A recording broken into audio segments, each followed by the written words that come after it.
moral purity and leftist purity is going to hurt the movement.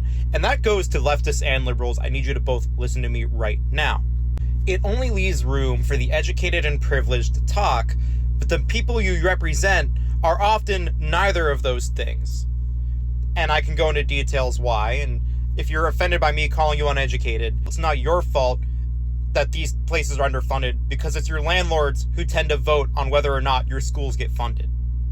And then you tend to vote no, because they don't want to pay in taxes. And they're the ones that pay the taxes on it. But anyways, a lot of these people you claim to represent grew up in environments where using slurs, cuss words, and improper English was part of the communication they had with their peers and building their community. And in these communities, mutual aid is still very much alive if you know how to look for it. At my first apartment, $500 a month, shitty part of town, there's prostitutes and weed dealers in that complex.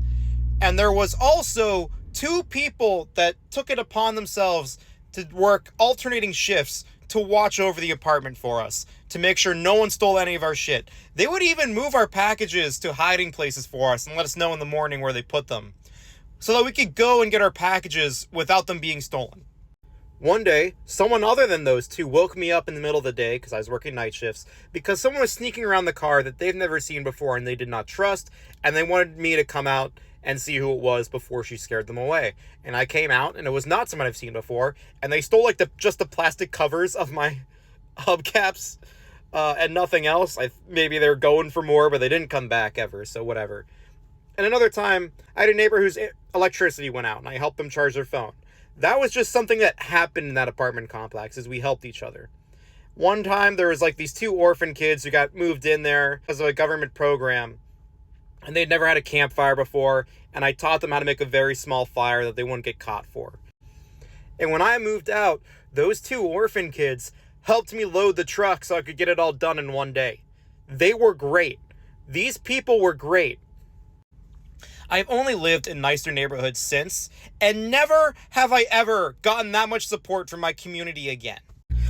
And ever since then, I've also had neighbors who were nicer and more polite and used the right language and would be very cordial with me, whereas a lot of time these guys would use rude and proper English, but it didn't matter because they were working together to get through this shithole of a society together, and that was good.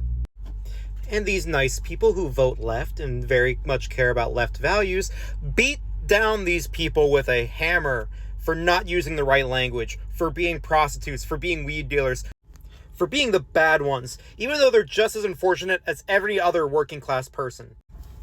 And I can personally attest that they do more to help their neighbors than you ever will.